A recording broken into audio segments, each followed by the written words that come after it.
Go walking with dinosaurs with BBC Online, any era, over 70 species. Search the database at bbc.co.uk/science. Right, 268 acts, all performing live. 24 hours to fit them in. No problemo. OK, Jules Holland, 11:15 Sunday night. Then Top of the Pops? No. Jamie Theakston can't get here till Monday. Elton John live. Travis live. Everything's live. Star-studded Roald Dahl concert here. No. Roald Dahl at lunchtime so the kids can watch it. 8:45, Marriage of Figaro. Figaro, Figaro, Figaro. Beat this. That's the whole country drumming at midday. Then Pete Tong. No. Pete Tong in the house having it large. Got to be 1 a.m. I can't work miracles. Wait a minute. I've done it. I've only gone and done it. This is it. This is it. BBC Music Live's big finale starts at 10 p.m. 28th of May for 24 hours on BBC TV. This is BBC One Scotland. Now the BBC News with Peter Sissons. It's 9 o'clock. David Trimble plays for time to resurrect power sharing with Sinn Féin. He'll recommend a deal to unionists but delays the vote for a week. The shame of Copenhagen, an FA apology but fears for Euro 2000. And Ethiopia's war with Eritrea triggers a new humanitarian crisis.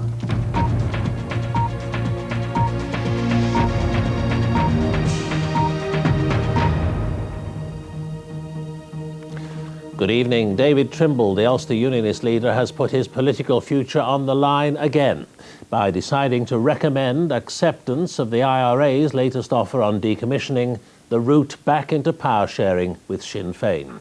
But faced with possible defeat in his ruling party council on Saturday, he's put the crucial meeting off for a week to counter what he called the misinformation about the proposed deal. The Northern Ireland Secretary, Peter Mandelson, said he'd rather wait a week for a good result than rush forward now. The Ulster Unionist Party still has a crucial decision to take. But what's different now is that its leader is putting his weight, maybe even his leadership, on the line in support of what's on offer. Another week for David Trimble to try and persuade his grassroots. There's a lot of confusion out there. There's a lot of misrepresentation too. And I think it's important that we are prepared to take our time in order to ensure that there is an informed decision and people see the opportunity that is there. The IRA has said it will accept international weapons inspectors to view at least some of its armoury in sealed bunkers in the Irish Republic. One reading of that is that it's not really decommissioning, but it's a proposal many believe the IRA would never make, and it's a long way from its decommissioning equals surrender position. In the House of Commons yesterday, the Prime Minister agreed that such steps were a first stage, which would eventually lead to the destruction of weapons. But unionists opposed to the Good Friday Agreement, opposed to David Trimble, and opposed to the IRA's latest move, simply do not believe the Prime Minister of the United Kingdom. I've seen assurances given on the floor of the House of Commons, which he broke, and therefore I have to say quite frankly that since Tony Blair doesn't speak for the IRA, the people that we need to hear from are the IRA. Republicans wanted the unionists to go for the latest deal now, but they're prepared to wait another week. The IRA initiative was universally accepted as being courageous and imaginative, and I think we look forward now to the majority within the Ulster Unionist Party who are for the Good Friday Agreement, embracing this opportunity which we now have. The government's relaxed about the postponement, but it had a dire warning for unionists. I think if we throw this now back in the IRA's face, you know, if members of the unionist side of the community in Northern Ireland, you know, just take it and reject it and throw it away, I have to say to you, I don't think it will be on offer again. David Trimble is not going to run a back me or sack me campaign, because from his point of view that would almost certainly be counterproductive. But if his party was to reject his proposal, that would definitely be a resignation matter. The stakes within Ulster Unionism and for the process itself couldn't be higher. Dennis Murray, BBC News, Belfast. 19 English football fans are being deported from Denmark this evening after being arrested during the violence which marred yesterday's UEFA Cup final. The fans, who are among 64 people held by Danish police, won't face any criminal charges. The Football Association apologised today to the people of Copenhagen for the rioting and condemned those involved. Our special correspondent Ben Brown reports. For the victorious Galatasaray team, a triumphant return home to Turkey today, but this was a trophy won after their supporters left a trail of violence in Europe, culminating in yesterday's pitched battle in Copenhagen. Most of those arrested during the riots were Turks. They and 19 English fans have been deported from Denmark. Police in this country have been trying to identify the troublemakers, and they're asking anyone who recognises those caught on camera to help them put names to faces. What we're asking decent football supporters and members of the public to do is to distance themselves from that violence, that disorder, and identify those people to us. We have a confidential hooligan hotline. People can ring it at any time, and I have staff standing by to deal with those calls and to action them immediately. Arsenal fans arriving home from Copenhagen blamed everyone but themselves for the violence. The police, they said, had done too little too late, while the Turkish fans had come armed with weapons. They're absolute animals, the Galatasaray fans. They're animals. And we saw a few of them get beaten up. I have to say, I was absolutely delighted. This supporter claims Danish police battered him with truncheons, even though he did nothing wrong. Yeah, I mean, there was absolutely no need for it at all. Other Arsenal fans say the ringleaders were not supporters of their club. I would say there'd be about 100 people, but not one of those had an Arsenal shirt on. They were English people, but there was not one of them that had an Arsenal shirt on. But according to the weary police force of Copenhagen, Arsenal supporters weren't just innocent victims. I think if these Arsenal fans had left the place when the riot began, then there would have been no problems, but many of them stayed and took part of the riots. For the Football Association, campaigning hard for England to host the World Cup, this violence was a bad dream come true. They issued no excuses, just an abject apology. The people of that hospitable city deserve better, much better. They deserve the apologies of ourselves and of the Turks. There are absolutely no excuses. The Prime Minister joined in the condemnation. Ironically, he was meeting the President of South Africa, one of England's main rivals for staging the 2006 World Cup. I condemn absolutely, without any reservation at all, these appalling acts of violence by so-called football fans who aren't proper football fans at all. In the wake of yesterday's violence, the Football Association will be holding urgent talks with both the British government and the police about what more can be done to stop trouble at this summer's European Championship in Belgium and Holland. In particular, the FA will be asking whether there should be stricter rules to stop known hooligans travelling to the tournament in the first place. Riot police have been in action not only in Copenhagen, but also in North London, close to Arsenal's ground. After the game, some fans who'd been watching on TV went on the rampage, attacking Turkish businesses. There's a history of trouble now between English and Turkish fans, and the fear is another chapter of it will be written this summer. Ben Brown, BBC News. There are fears of a humanitarian crisis in Eritrea, as 500,000 of its people are reported fleeing from a major offensive by Ethiopian troops. The United Nations imposed an arms embargo on the two countries to try to force them to stop their two-year-old war, but the conflict in the Horn of Africa erupted again last Friday after a lull lasting many months. Eritrea became an independent state in 1993. It had been a province of Ethiopia for more than 30 years, but 2 years ago the two sides went to war over a disputed border region. They spent more than £500 million on the conflict so far, and tens of thousands of soldiers have been killed, many of them conscripts. But millions of lives are also at risk from a drought which is gripping both countries. The BBC's Raggy Omar is one of the first reporters to reach the front line of Africa's forgotten war. It is the largest conventional war in the world today between two of the poorest countries on earth. Last week, Ethiopia launched a sudden and ferocious onslaught to break the Eritrean army and regain lost territory.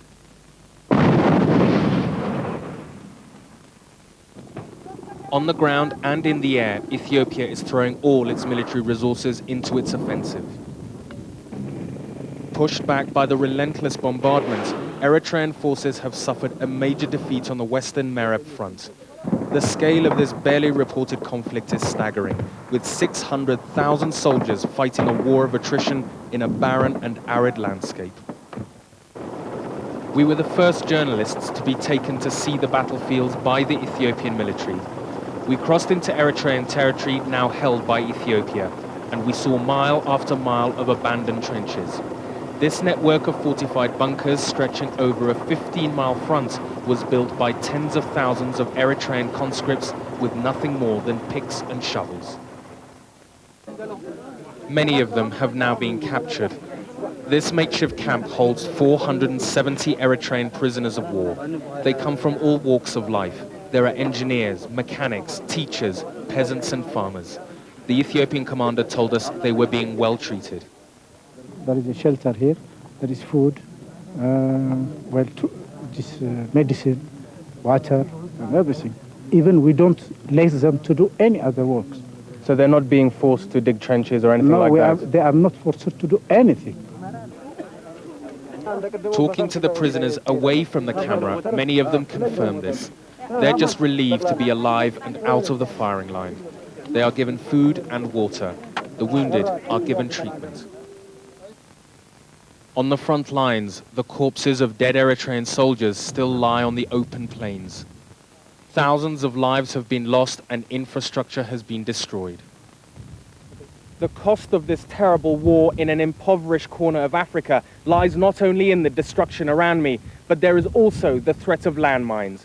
Thousands have been laid all over the front, and it will be many, many years before people can come back to their homes and their fields. War is the last thing this region needs. 3 years of failed rains has already seen a humanitarian disaster unfolding throughout the Horn of Africa, where around 10 million people face the threat of starvation. In southeastern Ethiopia, the situation is only just being stabilized. The government says it's doing its best to cope, but it also has to defend itself. But what do you say to people who simply will not be able to understand how Ethiopia can fight this war when the threat of famine hangs over the country? We are faced with two very difficult problems. On the one hand, we have been invaded. On the other hand, we're facing a threat of famine. We are confident that we can this time avert the famine. At the same time, we have this problem of invasion, and we're trying to address it. Ethiopia believes that its military offensive is close to bringing this crippling war that has drained it of resources to a swift end, and only then can it concentrate fully on dealing with its enormous humanitarian problems. Thousands of troops are making their way to the front, and they feel that victory is within their grasp. Ragi Omar, BBC News, with the Ethiopian forces in southern Eritrea. Here, the Home Secretary, Jack Straw, has defended his decision to allow the American boxer Mike Tyson to fight in Britain again, despite widespread opposition in Scotland, where the bout is due to take place. Mr. Straw said there were exceptional circumstances in this case, and he was satisfied Tyson, a convicted rapist, wouldn't be a threat to the public. Members of the Scottish Parliament are angry at the decision. They accuse the Home Secretary of ignoring public opinion. Hey, Mike, wish you the best, man. Mike Tyson was mobbed wherever he went on his visit to England in January. He's a hero to many, but to others a symbol of violence against women. At the time, the Home Secretary hinted that this trip to Britain was a one-off, but Tyson was given the go-ahead today to come again. It's not a matter of like or dislike. I've never been to a boxing match in my life. My job as Home Secretary is to make what inevitably are difficult decisions on the basis of the law, consistency, fairness, and the case that's presented to me. The devolution... Order. But Jack Straw's decision has caused a storm of protest and angry exchanges in the Scottish Parliament. Is the only solution for Scotland for this Parliament to have the power to decide who shall and who shall not enter our country. But if Scotland was to have these powers to grant visas or not to grant visas, then how in the world, if Mike Tyson was to come to England, would they actually stop him coming across the border to Scotland? Is Alex Salmond genuinely suggesting that we have border guards at Berwick or Checkpoint Alec at Gretna? But this is an issue which has united MSPs across the political spectrum. Some joined forces this afternoon. Immigration isn't a devolved matter, but the message from these politicians: Westminster isn't listening to Scotland. Hampden, Scotland's national stadium, is the venue Tyson's promoters will target after Celtic said tonight it would be morally inappropriate to stage the fight. Who could imagine that Mike Tyson would be the cause of conflict between Westminster and the Scottish Parliament? It's clear tonight that friction will continue as long as Scotland remains the heavyweight boxer's destination. Emma Simpson, BBC News, Glasgow. One of Britain's highest profile internet companies has collapsed just 6 months after its launch. Boo.com sold designer sportswear, but poor sales coupled with massive overheads have forced it to call in the liquidators. Now, analysts are warning it may be the first of a series of failures in the highly volatile .com market. We're just up the road and we can interview people right now. For the staff of Boo.com, there was some good news this morning. Recruitment agents were already waiting at their Carnaby Street offices to offer new jobs. But the first collapse of a high-profile .com is proof that the internet isn't always the road to riches. Boo.com's ambitions to prove that young Europeans want to buy fashionable clothes online have come to nothing. This evening, just a few staff were there to survey the wreckage, among them the former model who was one of the firm's 2 Swedish founders. She believes it's a bad day for the whole internet industry. A lot of people are going to go through a very tough time, and if the investors didn't believe in a company like this, it's going to be difficult for other people as well.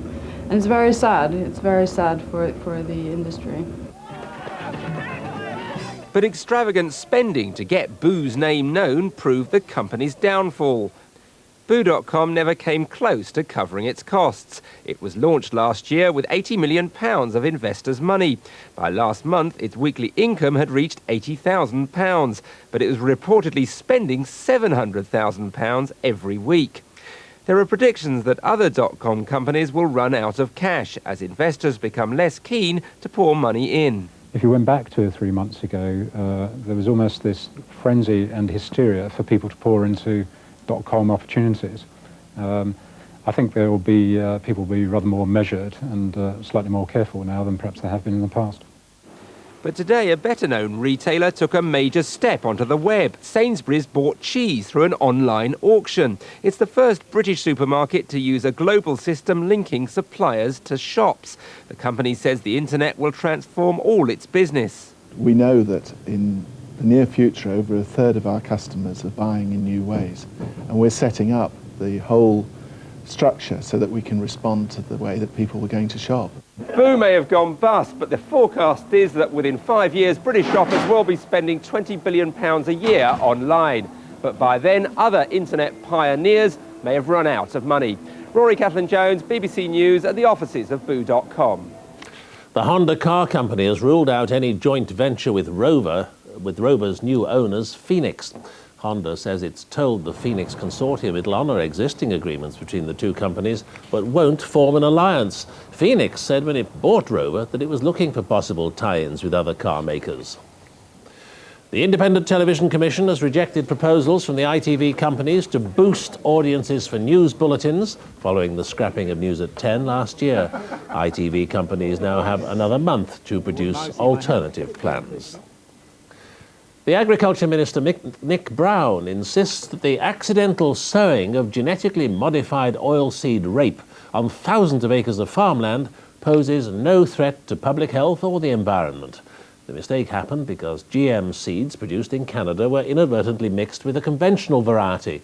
Mr. Brown admitted his department had known about the mix-up for a month. The Conservatives said information should have been released earlier. Embarrassing for the government, a nightmare for farmers who grow oilseed rape. Ordinary seed like this has been contaminated with GM seed. Farmers who unknowingly bought the faulty batch could lose their GM-free status and have problems selling their crops. They want compensation. If it comes to the point where the farmer is unable to sell his crop, we would obviously be turning to Advanta to compensate the farmer for the fact that he is unable to sell his crop commercially. Some of last year's contaminated crops could already have been used in oil we eat. There appears to be no health risk to us in this, though GM traces could have reached animal feed, according to independent scientists. The oil that was extracted by the crushers will hopefully be pure and therefore free of DNA. But some of the residue left, the meal, would have been fed to livestock. More worrying is the potential environmental impact. The original Canadian seeds were contaminated by GM pollen a mile away. Ministers are now deciding if the UK's barrier of 200 metres between GM trials and non-GM crops is adequate, but insist there's been no health risk. I regret these developments, but I repeat, there has been no threat to health or the environment. We moved quickly to establish the facts, and officials have been in continuous contact with the company. GM seeds are developed in laboratories but don't have clearance here to be grown outside until the controlled GM outdoor trials end in 2 years' time. That's why green lobby groups want the contaminated GM plants uprooted. The seed company involved is tracing 500 farmers they sold to, most in northern England and Scotland. We sell through agricultural merchants. So the first thing we are doing is communicating with those merchants.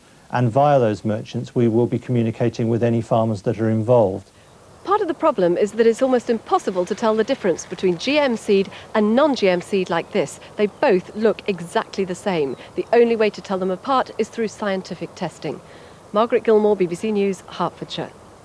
Riot police used tear gas tonight to break up an opposition rally in the Yugoslav capital, Belgrade. The rally was called to protest against the seizure by government forces of an independent television station. Protesters hurled bottles and stones at police. The Conservative leader, William Hague, said today he wanted a criminal justice system that scares the hell out of criminals. And he attacked the liberal thinking, which he said had failed to halt the rising tide of crime in Britain. He told the Police Federation that the Tories, if elected, would bring in tougher sentences and better justice for victims of crime. Clearly among friends at the Police Federation, Mr Hague was looking for law and order votes again. He promised the Tories would extend the right of victims to appeal against over-lenient sentences. They'd stop the early release of those in prison for serious crimes. 40 years of liberal thinking on crime, he said, had created a rising tide of lawlessness.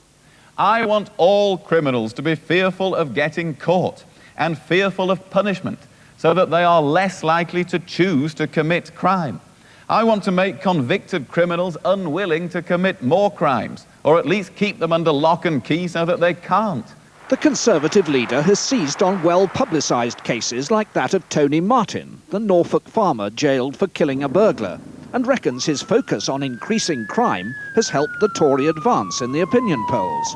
But the Home Secretary insists he's not worried. But I'm happy for William Hague to talk about these things, because the more he raises them, the more people first remember what the Conservatives did, or above all, failed to do, with crime doubling and convictions going down. But secondly, the public aren't taken in by this kind of talk. What they want to see is what action is being undertaken. The Liberal Democrats too reject Mr Hague's arguments. The basics are deter crime, prevent crime and nick criminals, but tampering around with jury trials, sentences and putting more people in prison for longer has never proved successful in the past and is unlikely to make a big difference in the future. Those worried about prisoners' conditions argue that Britain already has some of the toughest laws and the fullest jails in Europe. Well, currently Britain locks up a higher proportion of its population than any other country in Western Europe, apart from Portugal. We've got more life sentence prisoners here than the whole of Western Europe put together. That doesn't sound like the operation of a liberal culture on law and order. Setting up the Liberal establishment as a target and insisting his common-sense conservatism is in line with public opinion hasn't done Mr Hague any harm. Ministers concede there's more of an election fight on now than once seemed likely. And with both sides promising to increase their numbers, the police are happy too. Robin Oakley, BBC News, at Conservative Central Office. Tributes have been paid to Lord Coggan, the former Archbishop of Canterbury, who's died at the age of 90. As Archbishop from 1974 to 1980, he was a strong supporter of the ordination of women. But the current Archbishop, Dr. George Carey, said he would be particularly remembered as a distinguished scholar who promoted the New English Bible.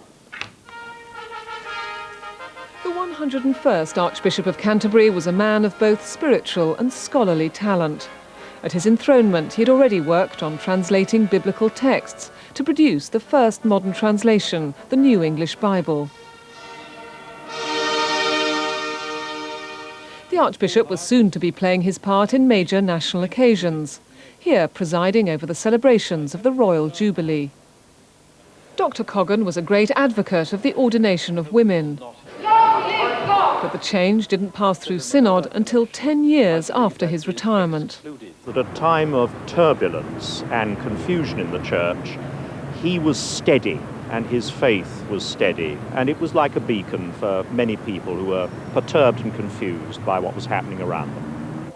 He also provided a steady hand during the industrial turmoil of the late 70s, making occasional statements on behalf of workers. That sheer pitilessness which injures the old and the very young, who can't retaliate even if they want to, which leaves the dead unburied and the sick and dying uncared for.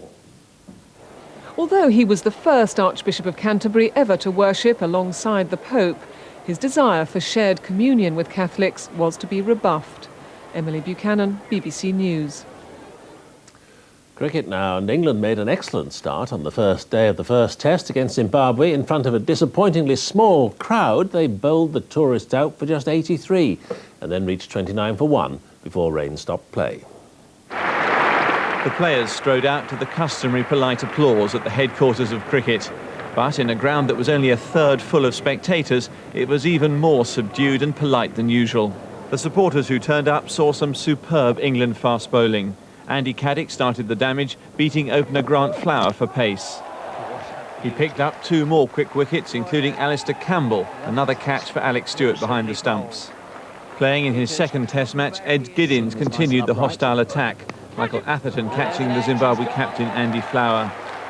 Giddins had embarked on a brilliant spell, interrupted only by lunch and a brief shower of rain. He took 5 for 15 off 7 overs. Zimbabwe were all out for 83, their second lowest test total ever. Michael Atherton came out to bat with Mark Ramprakash, his 12th England opening partner. They looked relatively comfortable until Ramprakash was trapped LBW with the score on 29. Rain then brought an early end to the day's play. Adam Minot, BBC News. And the main news tonight, the Ulster Unionist leader David Trimble has said he backs a return to power sharing with Sinn Féin, but he's given himself another week to win support from his party. The next news is at 10 o'clock on BBC News 24, but from the 9 o'clock news, good night.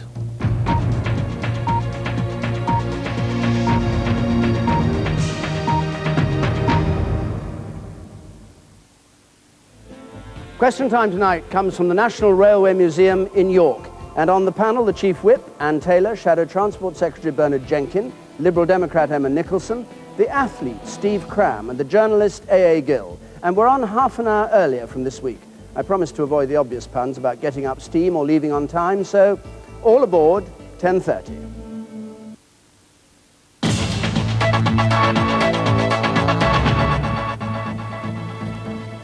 Good evening. An announcement will be made tomorrow confirming that Mike Tyson will fight at Hampden Park next month. Now that a UK visa has been granted, the promoters need only secure the appropriate licence from Glasgow City Council.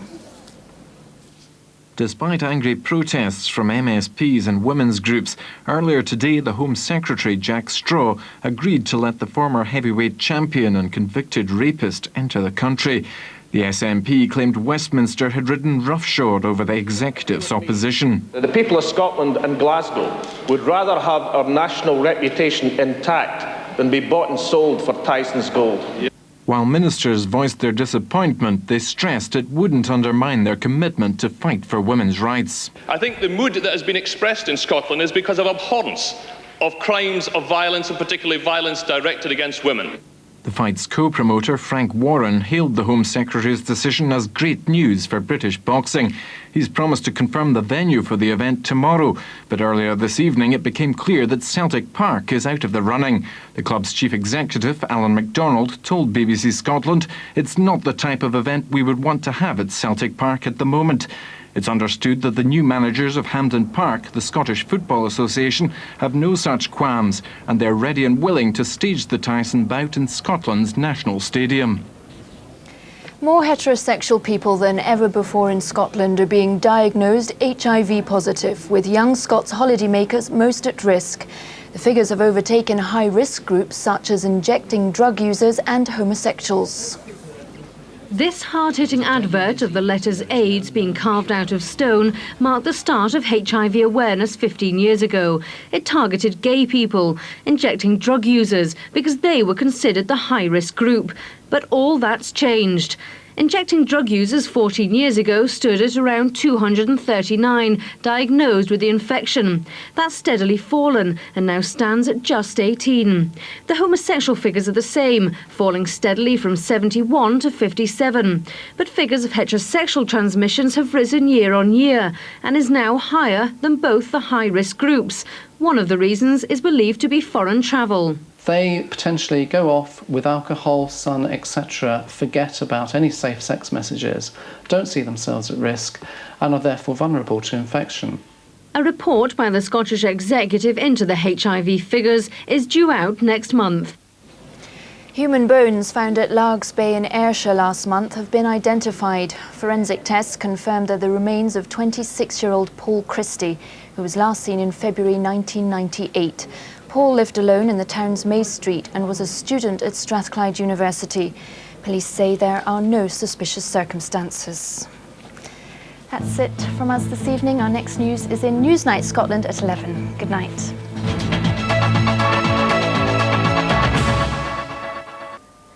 Hello, good evening. Well, it's been a showery day across the whole of the United Kingdom today. Buxton in Derbyshire caught the most of those showers with 31 millimetres falling in just 24 hours. But you can see the shower cloud was extensive across the whole of the United Kingdom. There was sunshine to be found, though, down in the Isle of Wight, nearly 10 hours here. But we also saw the highest temperatures there, up to 16 degrees at Southampton, that's 61 Fahrenheit. But it was cooler and fresher as you head further northwest, and that's because the winds are coming in from that direction. They're going to stay northwesterly as we go through Friday as well, quite blustery at times, particularly associated with the showers. And the reason we've got showers is that we've got this area of low pressure with us. You can see the tightly packed isobars, they're going to remain, so those winds will stay blustery and northwesterly through Friday. Only gradually, as this area of high pressure nudges its way in from the west, will the showers begin to die down and the winds begin to ease. So today there were plenty of showers then, even thunderstorms in the early evening across East Anglia and South East England, but they're moving away now and many of the showers are dying away. But tonight I think we will continue to see showers across Scotland, Northern Ireland, Northern England, and by the end of the night perhaps some coming back into the Midlands and East Wales. The lowest temperatures will be up in the north, in the glens of Scotland once again, getting down to around 2 to 3 degrees. And for all of us, it will be a cooler night than last night, temperature around 5 to 7. For Friday morning, a similar story then, the showers getting going quicker than they did today and then becoming heavy and thundery in quite a few places. Out to the west, it may well turn a bit drier towards the end of the afternoon. Temperatures up to around 15 once again, but feeling cool in that blustery northwesterly wind. Now the weekend, this is still our troublemaker. This weather front looks as though it's going to gradually nudge its way into central parts of England during Sunday and get stuck there. So for Saturday, the rain out towards the west, many areas fairly dry further east, but then that rain moving its way in. That's it from me for now. Bye-bye. People don't want to wait for the news. With BBC News 24, however busy you are, you'll never wait more than 15 minutes until the latest headlines. Every hour there are 2 weather updates plus sport and business bulletins. This means you can access the news when it's convenient for you 24 hours a day. BBC News 24. BBC News whenever you want it. It's the chance of a lifetime. You can't pass it by. Saturday night is about to change. You want to fight the fight? Yeah, I'll fight the big fight. Saturday night on BBC One will be Rocky Night. Tonight's our night, kid. He's the one and only Italian stallion, Rocky Saturday night, Rocky night. Do other fighters pound raw meat? No, I think I invented it. Knock me out! Come on, knock me out! Round 1 starts Saturday at 9:10 on BBC One.